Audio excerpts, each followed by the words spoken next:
What is the truth in the stories we are told? We've been given a story of a world fueled by separation. We've become separate from one another, separate from the earth, ultimately separate from the true nature of ourselves. It's time we learn the truth. It's time you rewrite your story. It's time to realign with who it is that you really are.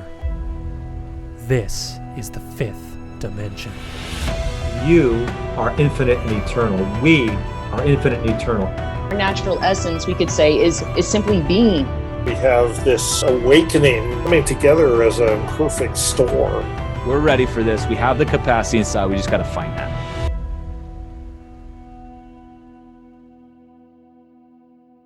That's it. All right, everybody, welcome into the Fifth Dimension podcast. For today's show, I am joined by a very special guest, and so I would like to preface, this is somebody who I have known much longer than I've been doing the Fifth Dimension, and I told this to him before we hopped on. When I first started the podcast, I wrote out a list of people I wanted on the show, and this was before anything was recorded, and his name was right on that list. And here we are, 195 episodes later. So I'm joined by my good friend, soul brother, Kyle Morgan. Kyle, it's so wonderful to connect and just be able to share this space, man. Lovely to be here. Lovely to see your face. Lovely to share the energy and the space. Yeah, thanks for having me. Anytime. It feels almost long overdue, but in a sense, everything is in divine timing. So maybe not perfect timing, if you will. Right. So, I mean, we were reminiscing a little bit before hopping on and, talking about where we first connected, which was in Costa Rica about 5 years ago, taking a course down there. And it's funny because you even mentioned that maybe it felt like a little bit of a vacation. When I went into that class, beforehand, I just kind of expected a vacation, what I mean? So it's like, but if anything, it uprooted the foundation of who I thought I was and really embarked on this journey I've been in the last 5 years. And, I view you as a lifelong friend, somebody I can deeply trust, open up to. And, I'm just really curious what, reflecting back on that, what's been some of the key takeaways for you? Because it's just been such a life altering event, and it's all pure vida, pure life. Like that's been the journey in itself, that integration, like we were talking about, right? So I mean, maybe you could talk about your own journey, and maybe I think that'll give the listeners a good idea of who you are too. Yeah. Thanks, Evan. That trip for me is, like you said, was eye-opening, nonetheless, eye-opening. And I think it has set a trajectory for a lot of the work that I do right now. In this, as a yoga teacher, I hold space and help individuals along with myself, find a somatic experience, whether it's just 60 minutes in a day. We turn up the heat in these yoga rooms and we return to the body. And I think, I strongly feel that so many years leading up to that Costa Rica experience, I was so dissociated from my body. I thought I knew who I was, both, mentally, through identity, spiritually, et cetera, but I was so far detached from who I actually was that and I'm not just saying this because I'm here with you, but I really owe a lot of the credit to that experience. And it was so easy just to lean into flow during that time, those 2 weeks that we were there. It was just so easy. We were eating fresh. We were mingling our spirits of like-mindedness. The conversation, there was no malice. There was no ambiguity towards one another. We were just holding space for one another, loving on one another. And specifically that, as we were speaking a while ago, that light switch event, like someone walked over to my wall and turned on my light, was during the Feldenkrais technique that our instructor was facilitating at that time. And I'll just speak to the story really quickly, and maybe it'll open up other conversations. But if you recall, she had us all standing in a circle at that palapa. And the instruction was that, here we are, there's no music going on. We're moving with elements, move with the sound of the ocean. Well, the ocean was less than 100 feet away, right? So it created a container in itself. Move with the wind, move with the lizards falling off the branches, whatever you feel or whatever you hear, move in that integrity. And more of the instruction was 3 people in the circle at all times, and organically enter and exit the circle. So I knew my time had come, and there was maybe 20 of us in that circle or so, or, in the circumference of the circle. And I knew it was my time to enter into the circle. And I began to move.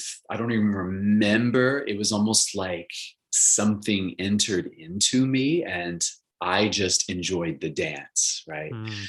And this is woo-woo, but it happened nevertheless. It was almost like an out-of-body experience. And mind you, we weren't on drugs. We weren't on anything that was a substance of any kind. This was pure somatic power. I remember having like this out-of-body experience, like seeing myself from the rafters of the palapa, viewing me, moving. And I found myself on my knees, almost like in a child's pose. That's a traditional yoga asana balasana, where the weight of your pelvis is to your heels, and you're reaching your hands forward, and heart is down, heart is melted to the earth. And that's how I ended that piece of the movement. And I remember standing up, going back to the full circle, and I broke down. I started bawling my ass off, basically. And I don't even remember what happened. I don't remember who moved. I don't remember really when we ended the thing. I do remember coming back, and we all knelt down, and we were, part of that technique is the witness, right?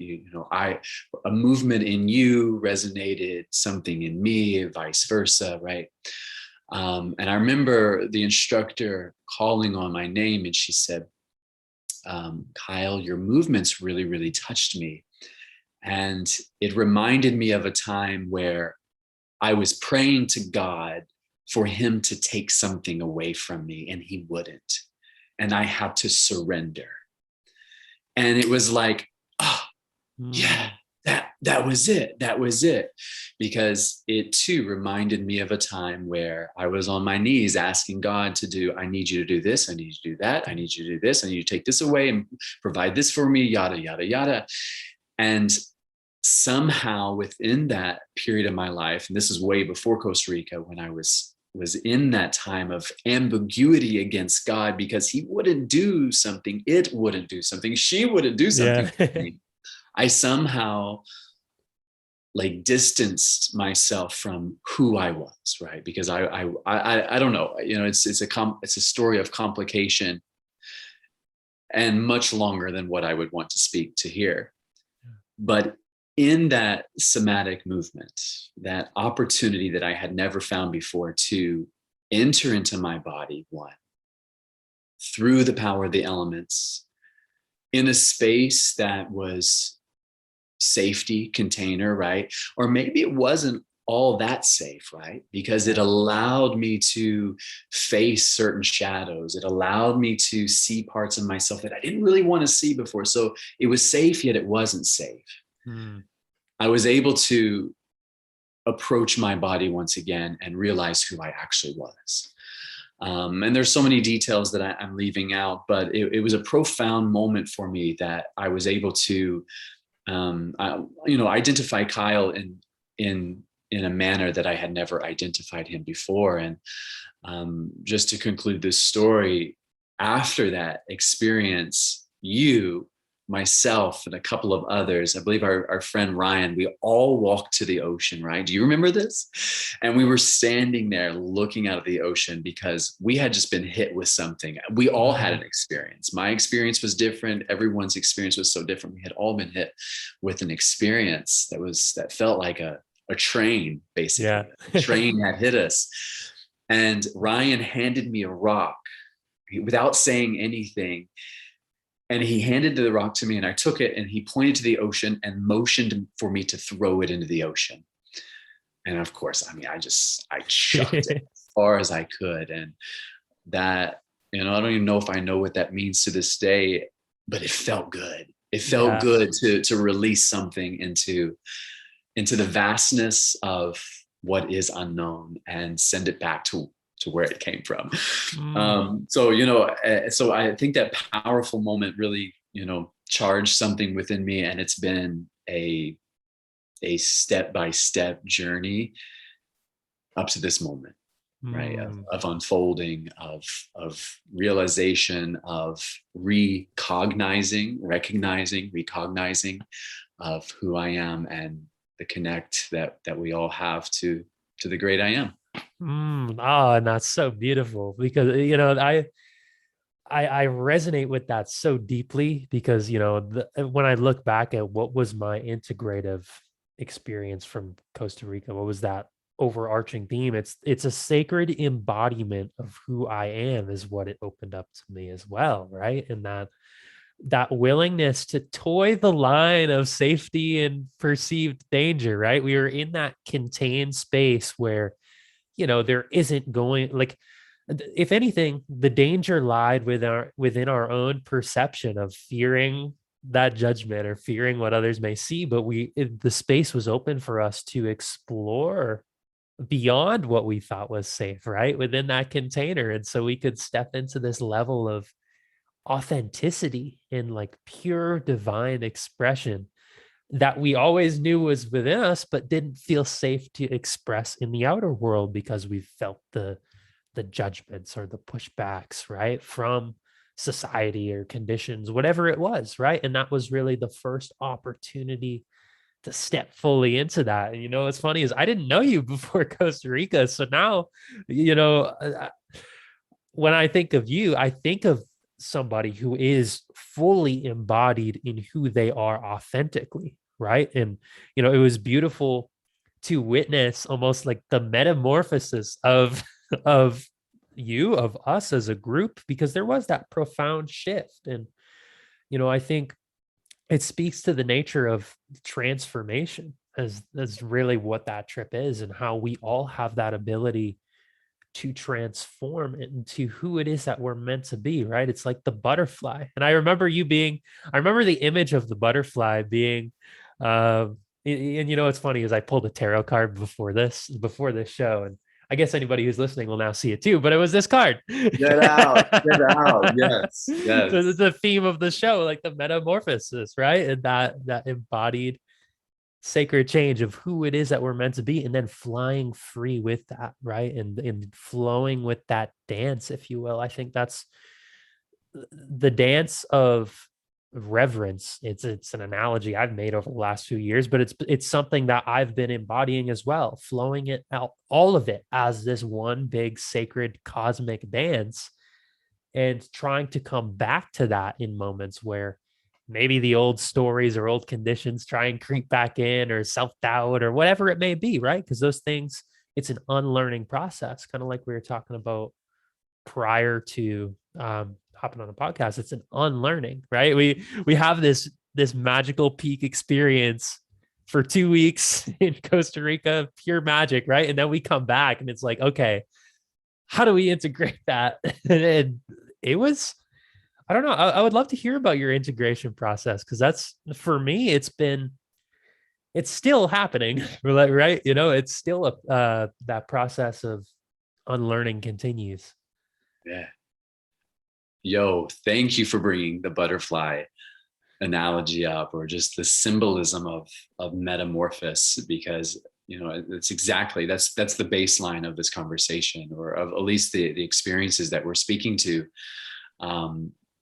I just have to hold that in for a second, that Yeah. butterfly. To be honest, I haven't thought of it for a long time. And I've been meaning to. Several years ago, I meant to get a tattoo. It's Yeah. like, I put it on my body, I'll never forget. But I appreciate, you bringing that to the table. Integration, first thing that comes up for me of any journey, any level of evolving is, uncomfortability, right?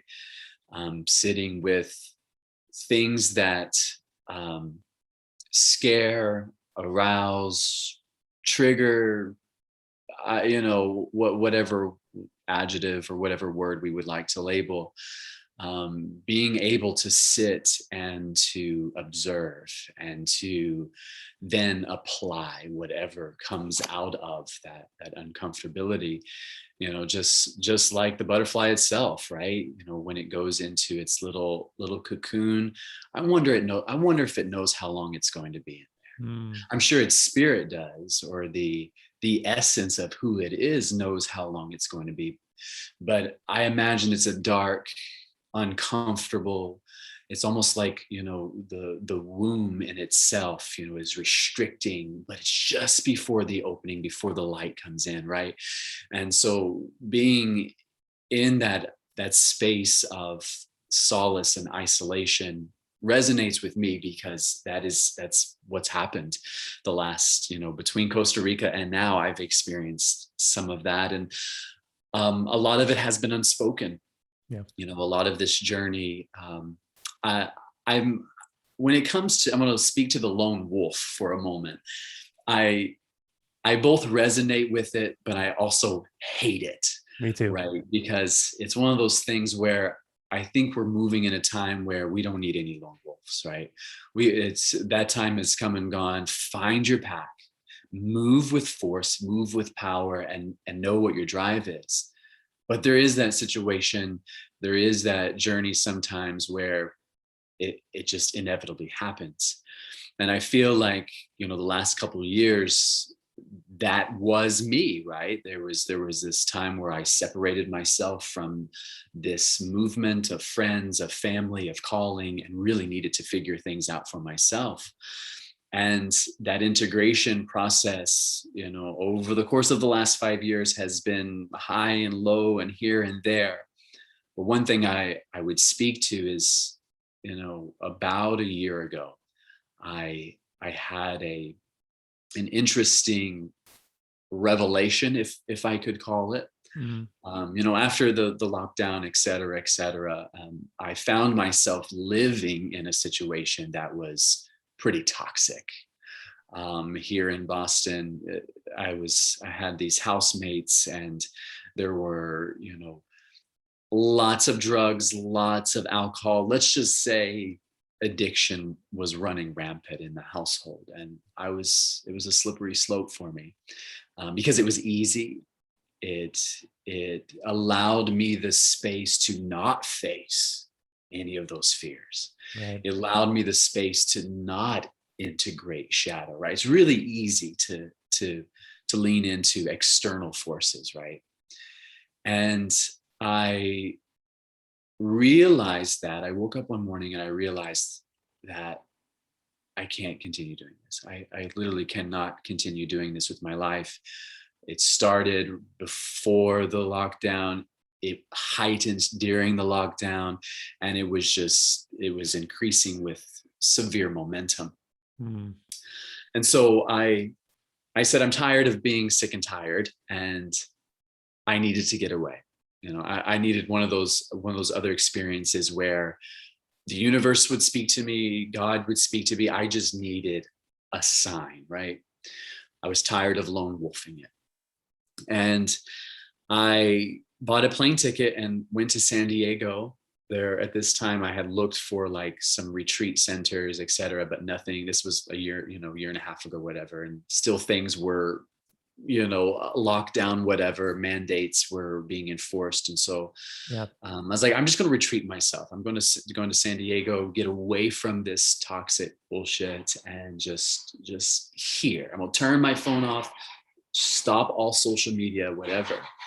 And so I was in San Diego, and, again, that vacation ethos, right, is nice. I'm eating really good. I'm staying at my own place. And one day I wanted to get out of the city, out of San Diego City. And I rented a car and I went to Joshua Tree. And I was taking the back roads and found myself, in those beautiful mountains, and then found myself in the national park and pulled over my car, and something started to speak to me. It was something ancient. It was something wise. It was something that was familiar. Yeah. And it basically told me that I was a victim, that I kept playing and replaying the victim narrative, and that I had all the power in the world to move forward, to start a trajectory of life that was something more authentic to who I was, right? If you want to label it healthy or whatever, less toxic. And it anyway, just in that vastness of Joshua Tree, it's really interesting, right? That the forces of nature, if you let them speak to you, if you let the subtleties speak to you, they become a mirror, right? They become a mirror, and you get to see exactly what it is that you need to see. Or at least that is for me, right? At least that is for me. And so I remember just sitting in that vast openness of Joshua Tree, and sitting in that car, and then having to get out and going to sit on a rock and trying to not get sunburn. I didn't wear any sunscreen. It was just a full day event, just toying with myself. I almost felt like, is that Jacob where he wrestled all night long, right? He was toying with the spirit. But it was a foundational step for me, that the word that emerged from the universe, from that plateau, from the eye of nature, was stop being a victim. You don't have to be a victim. And so, again, there's more to that story, but time is of essence. I went back to San Diego, and that night I put on a podcast, and I now consider this person one of my teachers. His name is Michael Bernard Beckwith. And I know of him. Yeah.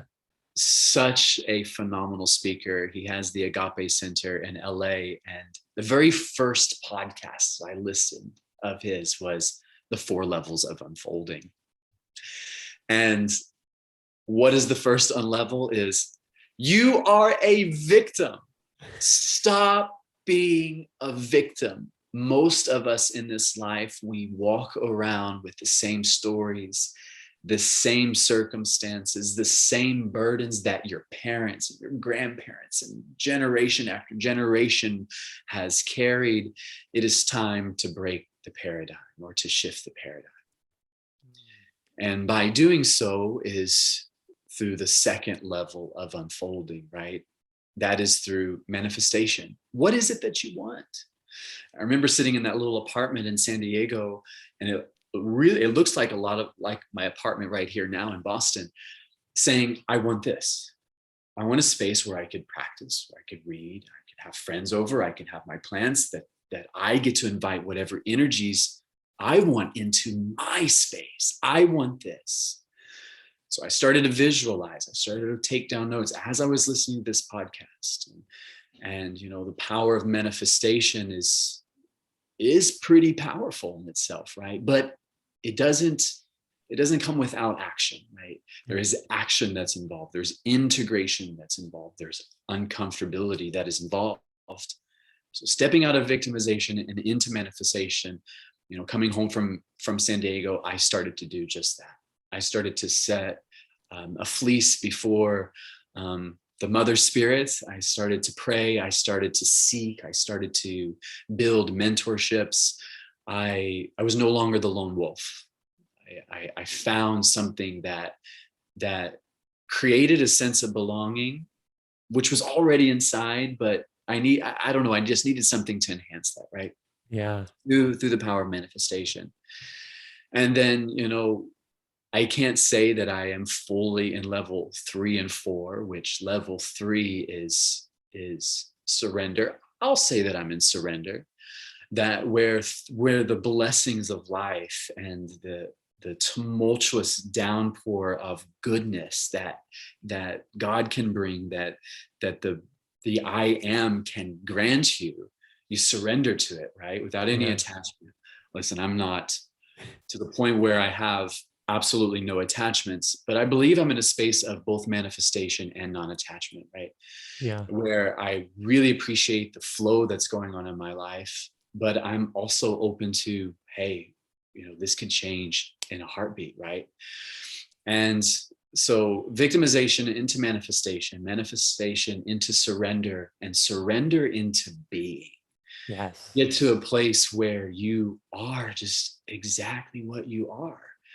And as Ram Dass says, eventually you'll get to a place in your life, you'll look at the circumstance and all you will say is, so. Yes. So. That's what that is. Yeah, it may be fucked up shit, but so wow. So, anyway, the gift of setting myself and retreating myself in that San Diego experience set me on a track. And that was about 1.5 years ago. And so much has unfolded since then, right? This beautiful home. I am a full-time teacher now, teaching, several classes a week and really doing nothing else other than my practice and then the class, studying and then teaching more classes. And right now it is literally, I'm rowing down the river of surrender. I'm floating down the river of surrender. And I'll speak to one more little point, and then I'll pass it over. Those 4 levels of unfolding also came to me later this past September, where I had the privilege to celebrate my birthday in Tulum, Mexico. Beautiful. Where I was, I retreated myself. I went to several yoga studios. I was meeting people and just trying to build, my voice in that manner once again, just to kind of diversify my teaching. And through my experiences there, the 4 archetypes emerged, and they emerged through my uncomfortable experiences. One, when I first landed and I tried to find my place of stay while I was there in Tulum, I had so much fear. And that also links us back to Costa Rica, a message that I had in Costa Rica. I don't know if you remember when we were ziplining, I squandered all over the zip line, and the person said, you had fear. That's the reason why you squandered on the zip line. But anyway, back to Tulum. Sorry, I'm all over the place. I through my experiences of, again, maybe it was that vacation mode. And maybe that's something that I need to work on, right? That more integrating life as a long-term vacation versus needing to separate yourself from life. Anyway, what is the opposite of fear?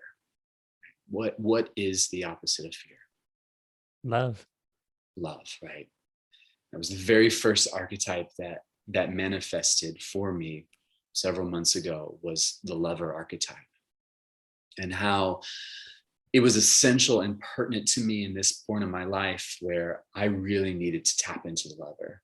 Oh, do I need to find someone to love? Yeah, I gotta love everybody, but no, Kyle, are you loving the path that you're on? Do you love your body? Do you love where you find yourself?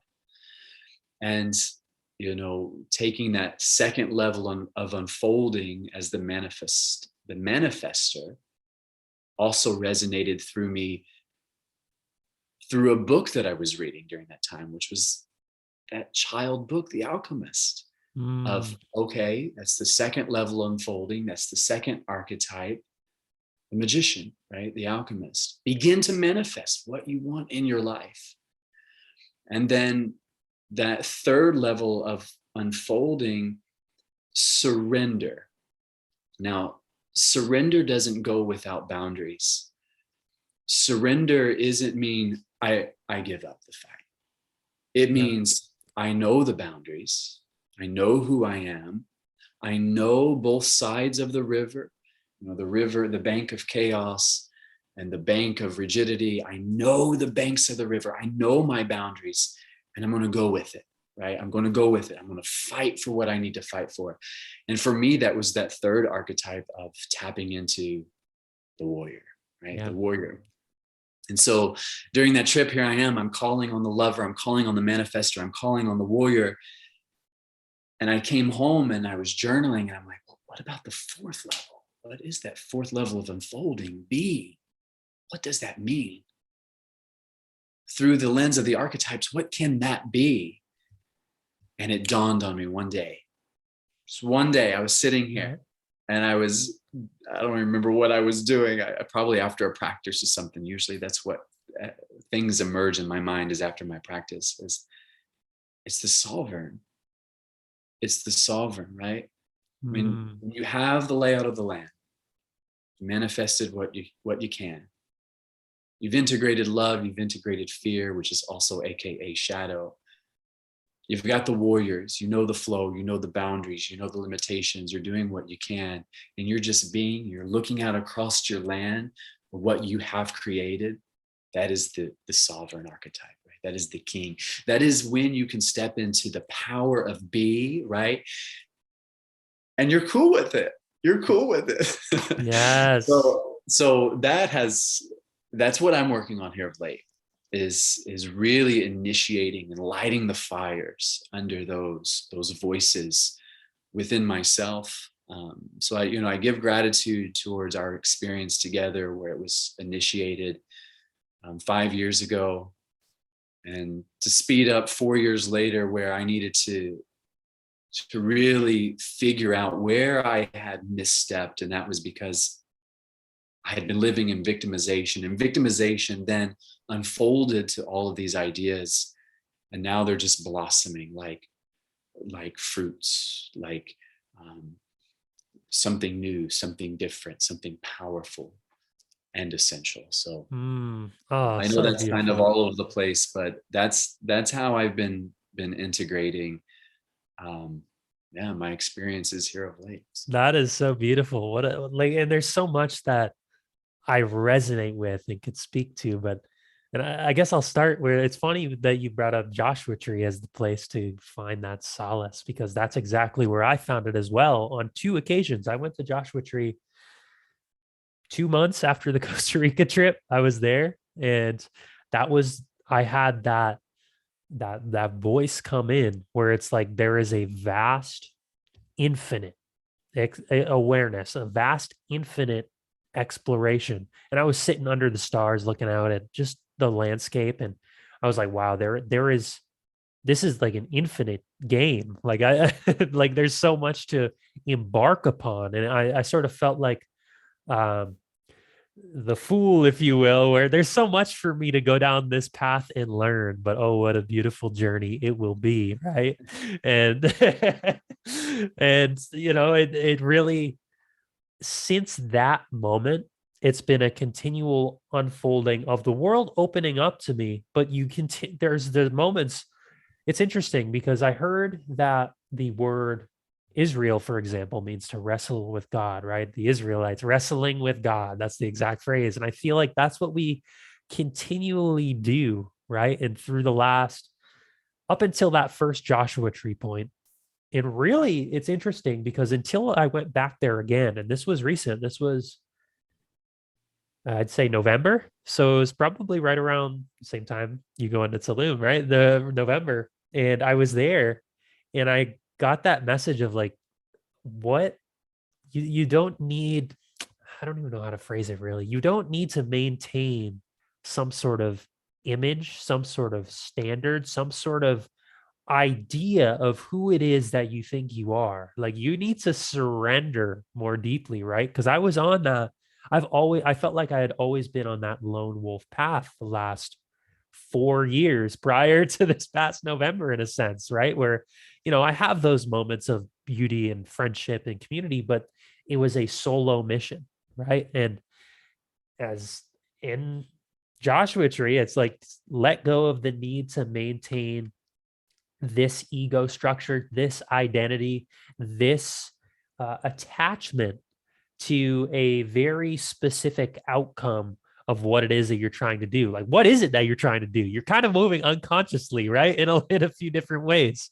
And so that really opened up to me. And, the last, I don't even know what month it is. It's May. So the last 5 or 6 months, it's been that continual process of surrender, right? I don't know if I'm ever going to be fully surrendered. I think we continually surrender throughout our lives. But what I've noticed is more and more moments of that sacred being, right? Of actually finding and coming into awareness.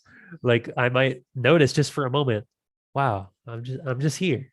I'm just present, right? And you don't always need that the mind giving you the recognition that you're being. When you're just being, right? And it really goes beyond words. But ever since then, it's been that continual come back to being, come back to source, come back to that reverent dance that you experienced, first in Costa Rica, right? I mean, that was what that showed me. And this integration has been making all of life as sacred as those moments that we had in those 2 weeks, right? Bringing it back to that, because that sacredness, it never actually leaves. It's only our perception Absolutely. that loses track of it, if you will, right? So yeah, that's the returning to sacred. I think that's been the integration and embodiment for me. And it feels like we've been on a very similar path, despite having the, I don't know, the obviously different experiences and having, such unique and individual journeys. Because now I feel like for me, I'm in a similar place as you, where I can't do what I'm doing alone necessarily, but I'm going to be, and I'm going to open myself up to community, the tribe, like the coming together in this moment to initiate this sort of cosmic shift that we're entering. Because I definitely feel it, and I know other people are beginning to feel it and really question the boxes that we've been contained within, right? And I think based on the journey we've been in the past few years, we can really help facilitate that. So Absolutely. but And yeah. speaking, thank you for that feedback, and speaking to your experience, or anyone who might be listening thereafter who has had a lone wolf experience. I don't ever want to discredit that, right? Yeah. Because it's during those times where you're journeying the wood, you're journeying the countryside, and whether you're looking for the moon, or you're looking for your next meal, or you're just looking for the pack. I think the universe, one, it sees that, it honors that. And I believe it's in that time for those who, take the lone wolf journey, right? And there's other people that have taken that journey, throughout time. We can start pulling, so many people's names, right? Who, whether they be prophets, whether they be just powerful stakeholders in our time who stood alone, right? Yeah. And they made change. They did something, whether they journeyed in the wilderness for 40 days or 40 years or whatever. But yeah, it is that key point where they came back, right? Yes. They came back, and they started to integrate their experience for the greater good, right?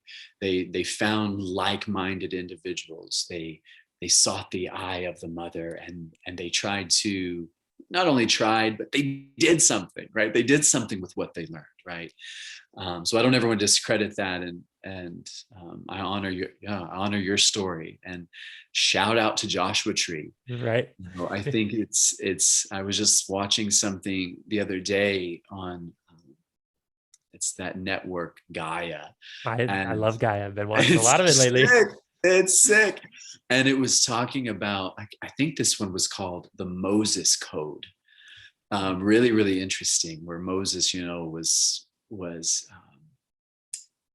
approached by the divine through the burning bush. And anyway, that's not even the reason why I was going to speak to this, but in this episode, they were talking about energy fields that are on our planet, right? On this planet that we have been given, Mother Earth, that the divine has touched. Now, the divine has touched our entire planet. Yes. It's touched you and me in this very, very sacred moment. However, there are certain places that there is no doubt the divine has walked, and their energy still resides and still is present.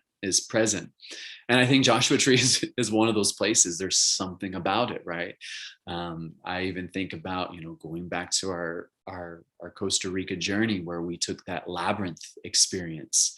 There was no doubt when that witch doctor, I'm going to call her a witch doctor, where she said she felt like the hand of God, his finger, or their finger had touched the earth there. And she knew without a shadow of a doubt, she wanted to build something there for people to come and see and experience. So I recognize and honor, your experience and in those moments where we surround ourselves in that beautiful energy, right? Yeah. It allows us to speak to us. We allow it to speak to us. Right. And it's beautiful because, coming back to the idea of the wrestling with God, right? Or that moment of, it's almost like I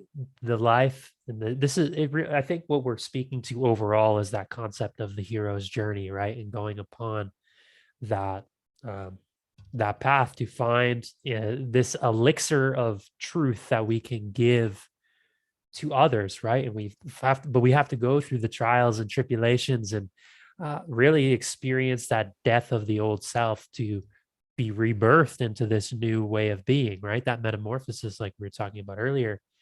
And I think, what's interesting is when we go on this hero's journey path, we have like at the very beginning, like for us, it's stepping into Costa Rica, right? It's experiencing this pure divinity and truth and unconditional love in the purest sense, right? And coming back, that integration process, it's the rest of the journey to that elixir. And you're going to continually have those moments of forgetting, those moments of separation, those moments where we think we have lost God or lost the plot, or like we feel that isolation in a lot of ways sometimes, right? But then we come back, we remember, we have those moments where we tune back into the sacred wisdom, and it's like you never left, and we're welcomed back with open arms in a deeper level each time. Then we continually go out and experience the world, and that integration process continues to unfold, right? So it's truly a beautiful, beautiful journey when we can learn to sit with our suffering or sit with the external chaos of the world, right? For a while I was trying to solve, like in the last 2 years, I was trying to solve all of the world's problems, and I realized I can't do anything about it. All I can do is be myself authentically and radiate, right? Then I'll shine my light, and as you shine your light, and that's who we can be, ourselves. We'll be ourselves fully, and give that to the world. And our perception is what creates reality. So if we are embodying sacred reverence, that sacred dance, then that's only going to continue to come into our perception, and we will be able to find that in everything, in the beauty of each moment, even if the moment is filled with mourning or loss or sadness, like the Ram Dass you brought up earlier. So the beauty, and it's here. It's always here.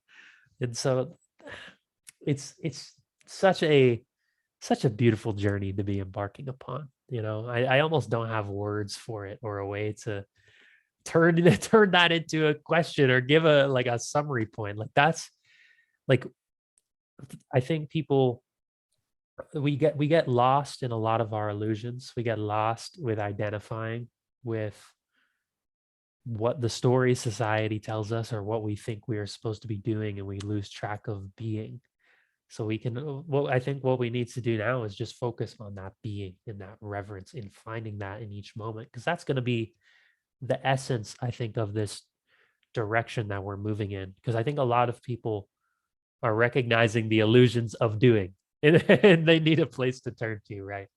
Um, but I see you embodying that with your sacred practice of giving people the gift of yoga, right? An opportunity to fully embody, step into themselves, have that container where they can toy the line of safety and danger, and be themselves authentically.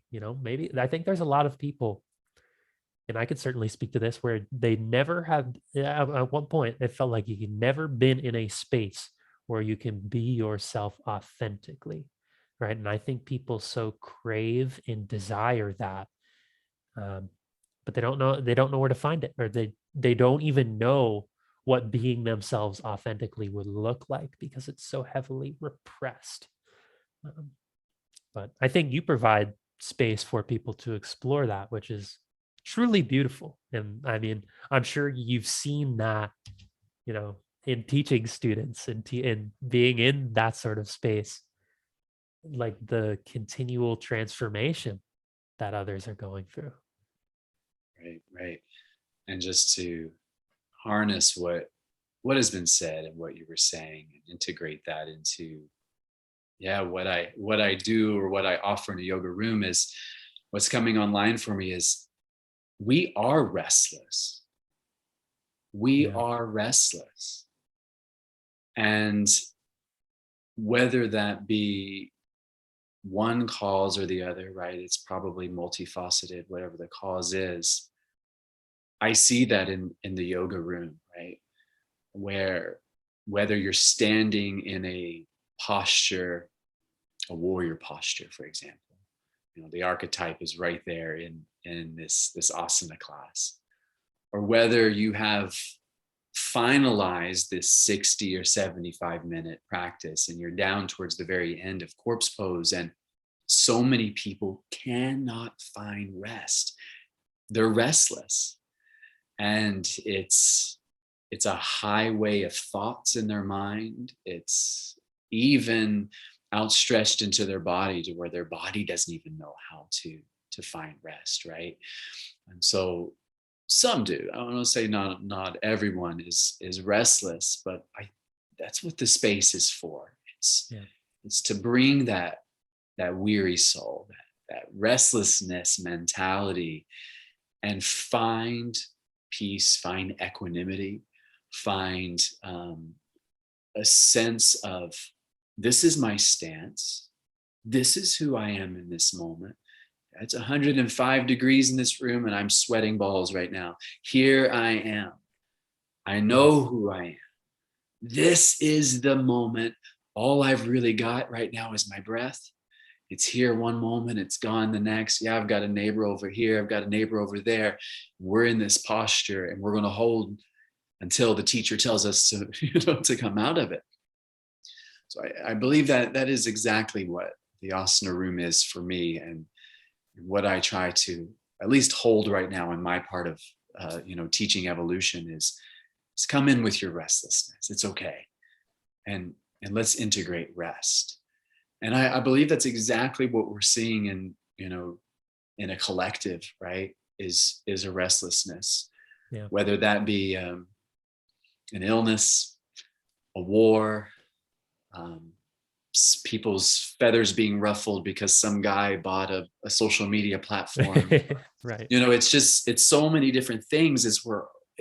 We can't find rest, and we're always looking for the next thing to tumble over or stumble over. And I don't know if there will ever be a utopia / heaven for us all, right? Where we all come to this one mind, and here we are, and that's how it's going to be forever. Right. I don't know what's down the road, but it begins with us. It definitely begins with us, and it begins with our story, wherever that begins, whether that's Costa Rica, whether that's right here in Boston, whether that's the Midwest, wherever it begins. I believe we are all given that opportunity at some point. Yeah. I do believe that some people choose ignorance, right? Some people choose, there's that word in Sanskrit, it's called avijja. The root of it is fear, but they use that as an analogy of a tree. Fear has all of these branches, ignorance, non-truthfulness, stealing, et cetera, et cetera. And it's when we allow that tree to take hold of our lives is when restlessness is present, right? Because we don't know how to be with what is truthful, what is honest, what is love. We don't know how to return to the true nature of ourselves.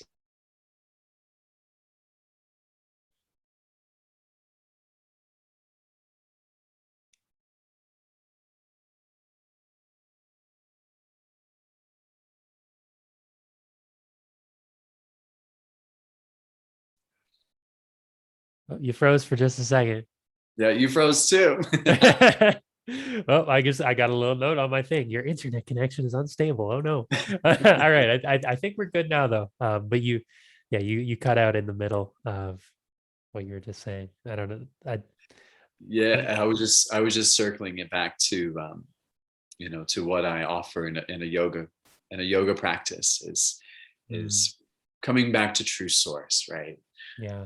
Bringing the restlessness and offering rest. And it's so beautiful because everything that you just described, I think, is exactly right. And I don't think we're ever going to live in a utopia, and I don't think we should strive for a utopia, right? That's not, because realistically, everybody has different values, different goals, different ideas. There's never, unless you want to really, I think utopia is a disguise for a mass conformity in a lot of ways, right? You kind of inadvertently create dystopia. It's two polarities of the same, opposite ends of the spectrum.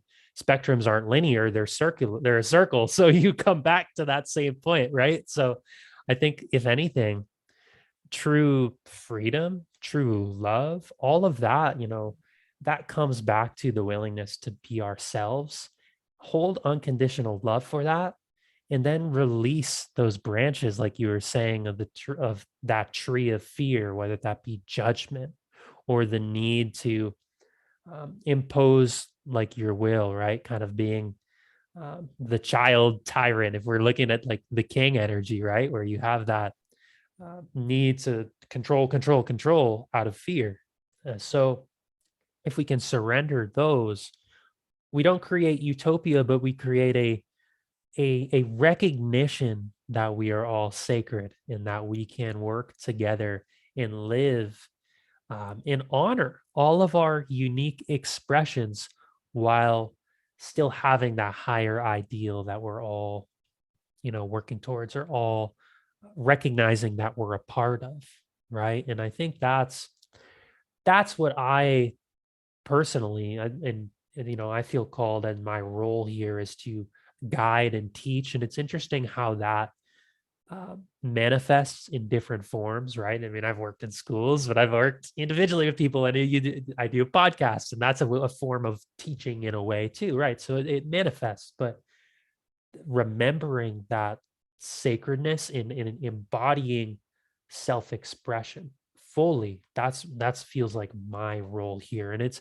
funny because we have almost the same role, but it manifests in two very different forms, right? And if anything, I think that speaks to the nature of when you are on the hero's journey and you find that elixir, what the role is to bring it back, like we talked about earlier, and to be of service for not just self, but for others and for a purpose beyond the individual self, because you recognize that we, as Rumi said, we're not just, we're not the, what is it, ocean, and we're not, I can't remember the exact quote, but the drop in the ocean, right? That quote of where we are not the drop in an ocean, we're the ocean in a drop. That's what it is, right? Yeah. And we are a part of that totality, that wholeness, that reverence, and it's within all of us. And I think we can really create,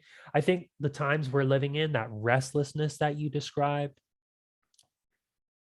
I think I definitely experienced that. And what was I actually seeking in those moments of restlessness? It was connection. You know, that's what it was. Connection in the ability to be me, not just for me, but for others and with others. And so we could love and grow and be on the path, if you will, right? In all moments now, I even made a post about this on Instagram earlier today because I was deep in a meditative journey and, working with uh, plant medicine. And I got the realization that a lot of my suffering is one, self-induced. I kind of already knew that. I didn't necessarily know why, but I had the realization that it all comes back to four key things and it plays into the four archetypes like you said earlier. Like one, can I be more courageous? Like can I embody courage here? Is that what I need? Do I need to be more courageous? Two, do I need to be more honest? How can I be more honest with myself, with others? Three, faith. Can I trust in this divine plan that this is for my highest good? And then four, it's love and expression. Like, do I need to express myself fully? Right? Is there something that needs to come out so I can love deeper? Right? And if I come back to those four principles, then and I can be honest with myself to hold myself to those, then I'm looking at the roots of my suffering or of my disconnect, right? And I think it's important to come up with strategies that work for us because when we're going to find ourselves in time of chaos or in disconnect where we feel isolated from the world, right? Or we're going to have challenges. So, what are the tools and practices? Because it's one thing, and I'm sure you could speak to this. It's one thing to show up on the mat when you're feeling wonderful and like you feel the light of God coming down, beaming on your face, that those nourishing rays of sunshine, like when life is good, right? It's easy to show up then, but will you show up when the chaos comes knocking, right? And it always will be at some point. So can we show up for ourselves in those moments? And it's a process and question worth exploring. Absolutely. Absolutely. And that duality of teacher and student is our opportunity. Yeah. We all don those two roles from the moment that we enter into this life into the moment that we take our last breath. I always honor the inner student and the inner teacher. It's that giving and receiving, right? It's that input, output. It's that in-breath, inhalation, and the exhalation, right? And whether, going back to courageousness, trust, faith, and love, were those the four, right? Yeah, courage, honesty, faith, and love. Yeah. Courage, honesty, faith, and love, right? We all have to learn those. We are all at one time a student of those, right? I need to learn how to be courageous. What does that mean, right? Standing at the front of the room, be courageous, be a warrior, right? I have to learn how to apply faith and honesty.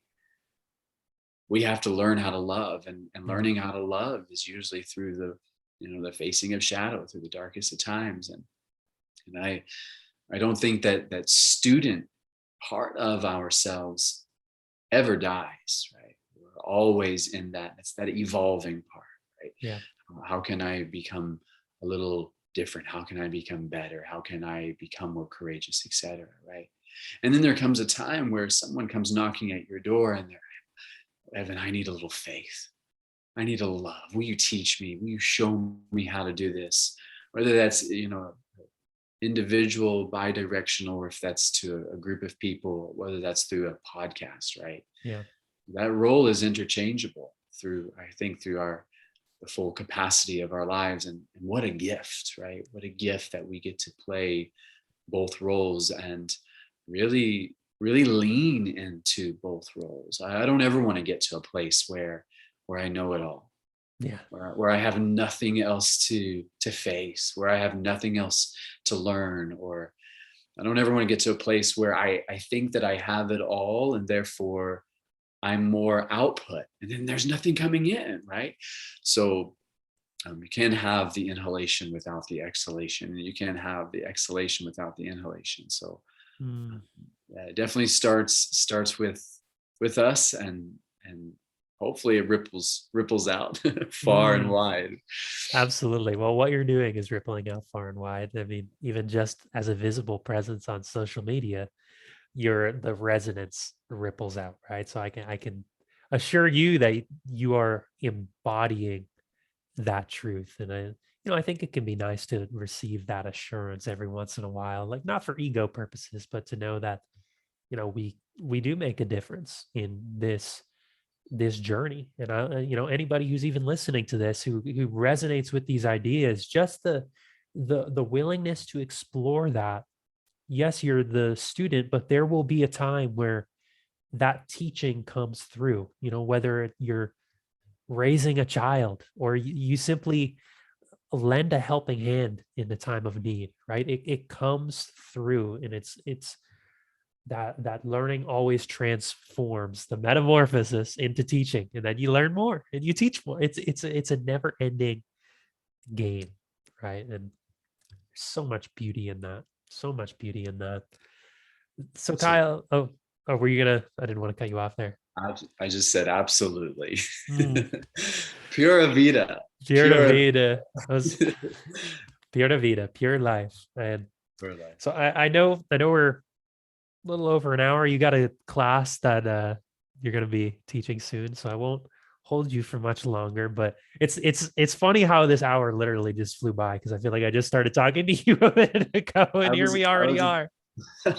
I was about to say, really? Is it already over? Whoa, we have the time. Yeah. No, well, that just tells me that we'll need to do more podcasts. Yes. And I just enjoy the conversation, right? Stepping out of mundane conversations of day-to-day life and really connecting, going back to that connect, right? Of somebody who is, there is nothing wrong with being a truth seeker. Yeah. I just want to throw that out there, right? There's nothing wrong with longing, with wanting more, for manifesting, right? And I feel like sometimes there is this connotation of a truth seeker of, it's more of the negative category. And so I just want to speak to that, right? So truth seeker to truth seeker, right? Let's seek truth together, right? No more lone wolfing it. And if a lone wolf time comes, that's all right, right? But as long as we know where the pack is, as long as we keep our eyes and our nose, our snouts to the moon, we'll be all right. We'll be all right. We'll circle back. We'll definitely circle back. So I appreciate the conversation. It gives me an abundance of hope. It gives me stability to go on to the next mile, right? It gives me substance to savor and to digest. And it just gives me something to work on myself, right? Yeah. Once again, taking these principles, taking these ideas and what you've offered and what has been said here, and just reevaluating, reintegrating, and how can I take these principles and move forward, right? So I appreciate this time from the bottom of my heart.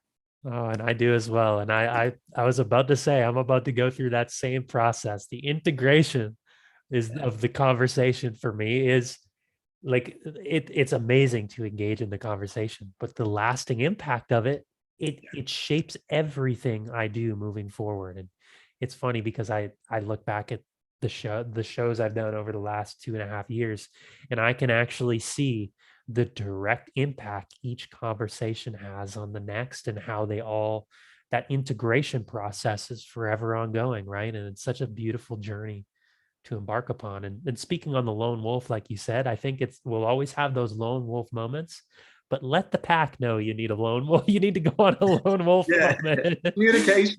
Right. Say, hey, I'm going over there for a little bit, but if I'm down that road a little bit too long, please come and feel free to check on me, right? It makes the lone wolf journey a little easier when you know you have that community behind you. So Truly beautiful. Is there anywhere you want, like, if you want the listeners to connect with you, like, or if I know you teach yoga, when do you teach when are your classes? Like, what sort of what what's happening in the world of Kyle? And if, especially if there's listeners in Boston, I actually think Boston is one. I can look at the download data or whatever, and I think Boston is one of the top cities that actually listens. I don't know if it's because I know people there, or that city is just resonant with my energy. I don't know. But sure. All of the above, right? Yeah. If anyone wants to take my class, it is an open invitation. I have Mondays off. So I teach, Tuesday through Sunday, different times of the day. It's traditional. I would say it's an intermediate vinyasa class, whether it be heated or just a standard flow. And I speak it to my classes, that not only a somatic experience, we do some alignment. I think it's fun to speak to the mechanics of our body. What does that do? It just brings present moment awareness, right? And I also speak to the subtle body. I think any traditional asana practice is us learning how to breathe. As commonsensical as that is, most of us nowadays, we walk around not knowing how to breathe properly. And breath is fire. Breath is vitality. So you'll find that in my classes, both alignment and subtle body. But the schedule is on, I'm in the process of building my own website, but right now the schedule is on the company that I work for, Down Under School of Yoga website. It's all listed there with my bio. And of course, any social media platform, anyone at any time can reach out to me and I can give them guidance.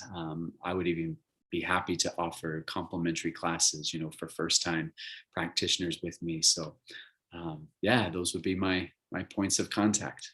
Wonderful. I'll put that all in the episode show notes, so people can just one little click and it's right there. So let's definitely plan on doing this again, because it's so wonderful to connect in this space and just continue on this journey. It's funny how we've been on the path. I mean, I don't even think I've seen you for a long, like, it's been probably a few years, but the parallels in the journey are so it's like a cosmic giggle, in a sense, that we can sit here and understand, just like, I get it. That's exactly the same type of path. So the fact that we can hop on this and learn from one another, truly, my heart feels wide open, like pure reverence for this moment and this conversation, and for you and your being, and for the light that you shine. Right. Beautifully said. Beautifully said. I double that. I double it. Wonderful, wonderful, wonderful. Thank you to all the listeners for tuning on into the episode. We shall see you all next time.